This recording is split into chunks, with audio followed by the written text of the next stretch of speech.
Bonjour, bonjour, bienvenue à l'école du Don Quata, bienvenue à l'école du Quat, comme on dit chez nous. Nous sommes en train de vivre aujourd'hui un événement qui était presque prévu. L'interdiction à l'ensemble, ou bien à un certain groupe de partis politiques d'opposition au Cameroun, de présenter à la presse et au public le fruit du travail qu'ils ont fait pour la proposition du code électoral du code électoral. Tout cela ne nous inquiète pas, ça ne nous ébranle même pas. Au contraire, ça renforce notre détermination. Cela renforce notre détermination à faire comprendre au peuple camerounais que nous avons affaire à une dictature, que cela renforce notre détermination en nous faisant comprendre à nous-mêmes que nous avons des raisons de continuer ce combat et de demander le départ du régime de Paul Biya et de toute sa clique. Et pour cela, comme on le dit toujours, il faut toujours accumuler des preuves. Parce que le peuple, comme on le dit, le peuple, on dit la meute ne réfléchit pas, la meute, elle suit. Mais la meute suit en fonction des raisons qu'on lui donne et des preuves qu'elle a devant qu'elle pour suivre. La meute ne suit pas aveuglement. Donc la meute ne réfléchit pas, mais elle suit. Et pour suivre, il va falloir cumuler des preuves.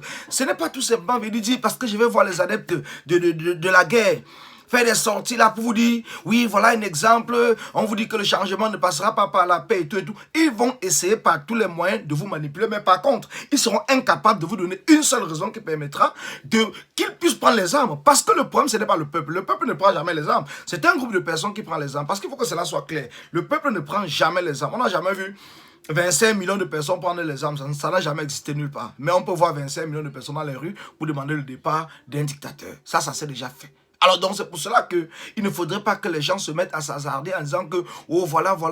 Parce qu'aujourd'hui, nous sommes en train de vivre encore une attaque. Une attaque dans le sud-ouest où les élèves sont tués. Il y a un professeur de français en attendant qu'on nous donne effectivement le nombre de personnes qui sont mortes.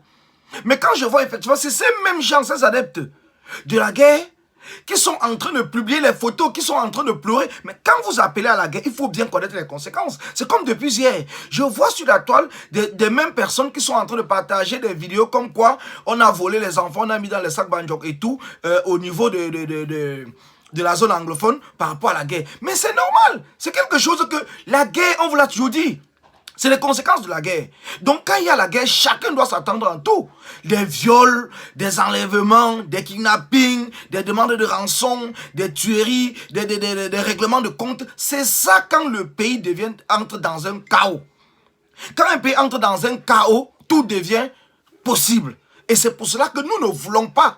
Nous ne voulons pas que cela arrive. Parce que nous savons que nous avons d'autres possibilités pour faire partie du régime.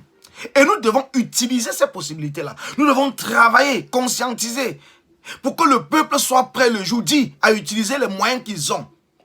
Mais nous ne dirons pas au peuple de sortir et de s'entretuer entre eux. Non, nous avons un objectif bien précis. Faire partie du régime de Paul Biya.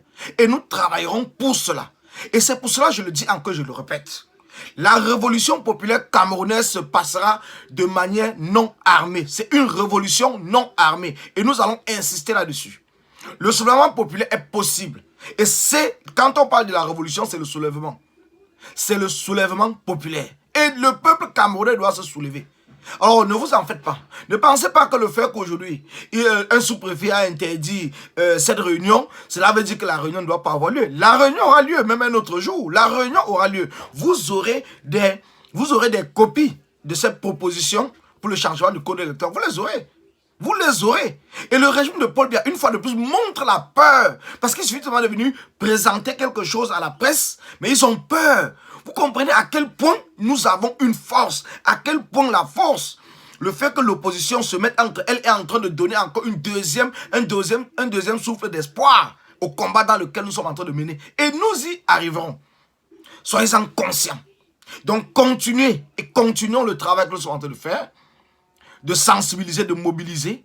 Continuons le travail que nous sommes en train de faire, de mettre les équipes en place au Cameroun, comme le projet que nous avons proposé et qui est déjà en marche et que les gens sont en train de s'inscrire nombreux.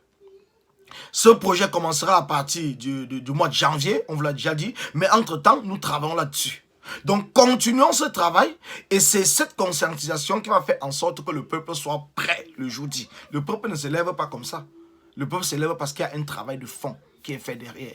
Donc c'est pour cela que je vous dis merci à tous ceux qui suivent les enseignements de l'école du quad. Merci à tous ceux qui sont connectés sur mes différentes pages. Merci à tous ceux qui sont connectés sur toutes les pages des combattants parce que c'est important. Merci à tous ceux qui vivent et qui rêvent d'un Cameroun nouveau.